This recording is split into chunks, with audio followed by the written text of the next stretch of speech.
19h21h, le Live Back. Le Live Back. Premier sur les lives.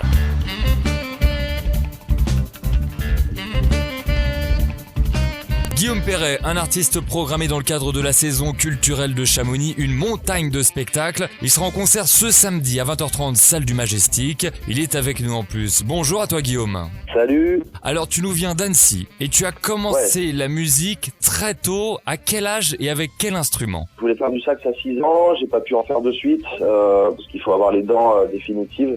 Donc je suis rentré au conservatoire à 6 ans, j'ai fait de la flûte à bec et jusqu'à 8 ans où j'ai pu enfin avoir un vrai sax.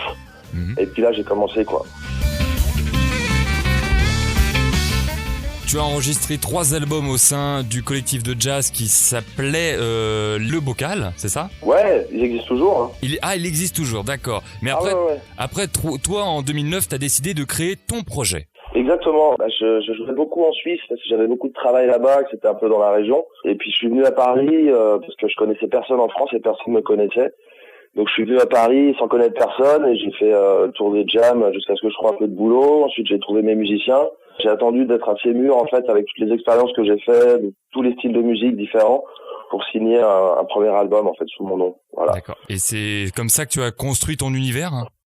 L'univers il s'est fait avec le Bocal, j'ai pu beaucoup expérimenter l'écriture pour le big band et comme au conservatoire, j'étais jamais un très bon élève, c'est-à-dire que j'ai passé mes diplômes mais je prenais un peu ce qui m'intéressait et le reste pas et j'ai toujours fait un peu à ma sauce, j'ai un côté autodidacte.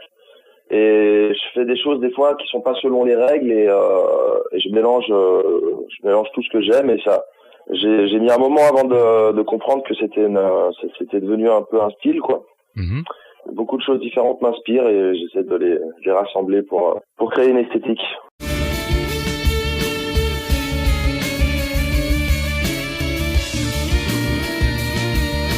Alors tu disais que tu mélanges tout ce que tu aimes. Alors tu vas mélanger du jazz contemporain, du groove funky, du métal hurlant. Tu mixes tout ça et le résultat est vraiment non seulement intéressant mais impressionnant aussi. Ah bah merci. Comment ça se passe sur scène? Alors, parce que saxophoniste oui, mais on a envie de dire, enfin moi je le dis, un saxophoniste pas comme les autres. C'est un sax électrique parce que quand j'ai commencé à mettre le nez dans les pédales d'effet de guitare, ça m'a carrément inspiré et j'ai trouvé ça génial. Alors du coup, j'ai commencé à développer le système et puis j'ai poussé un peu le bouchon jusqu'à développer des micros. Enfin, j'ai rien fabriqué, mais j'ai trouvé des gens qui fabriquent des micros spéciaux. Je leur ai demandé de faire des choses custom. J'ai dessiné une pédale qui n'était pas, que quelqu'un m'a construit. Du coup, j'ai un système qui m'a permis d'électrifier le sax et c'est très très efficace.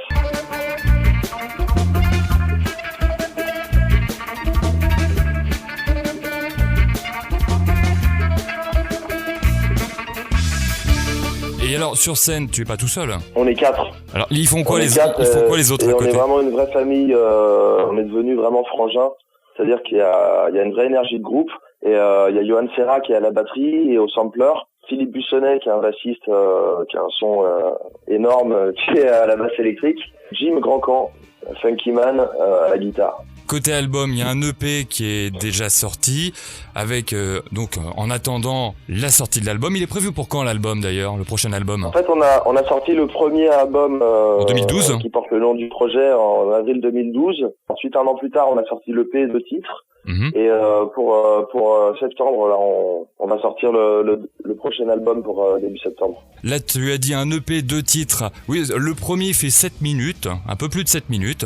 Ouais. Et alors, ce titre-là, mais mon Dieu qu'il est puissant quand même. C'est un truc de folie quoi. C'est en 7 minutes, mais faut tenir quoi. Et encore, en 7 minutes, c'est la version courte. Ah, est-ce qu'elle fait combien la version intégrale longue de concert? Ouais, quand on le fait en live, il fait 10, 11. D'accord. Par là quoi, ouais.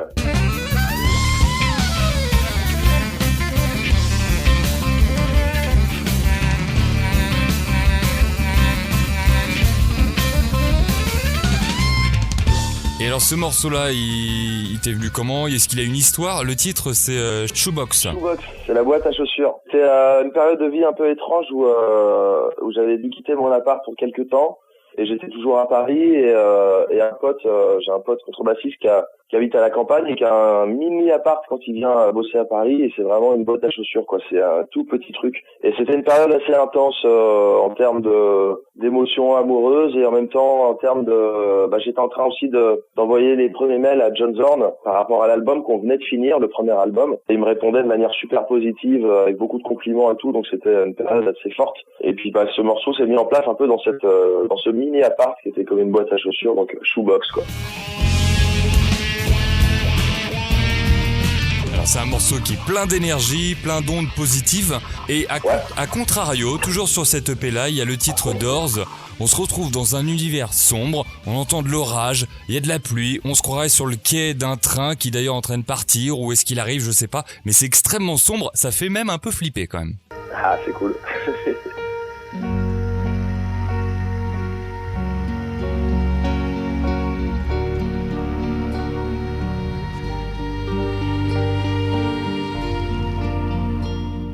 C'est comme un parcours en fait, c'est-à-dire que j'ai essayé de faire un petit film sonore dans lequel ça démarre sous la pluie et à chaque fois il y a des portes qui s'ouvrent, et chaque fois qu'une porte s'ouvre on change carrément d'univers, et du coup on passe sur un quai de gare, ensuite on est dans le métro, ensuite on est sur un champ de bataille, ensuite il y a le téléphone qui sonne, enfin il y a plusieurs éléments comme ça qui fait qu'on se balade un peu juste avec les oreilles, et ensuite on arrive sur un thème carrément qui est un peu au fond des océans, que je joue seulement avec le bec du saxophone, et ça donne un son un peu comme proche de la voix.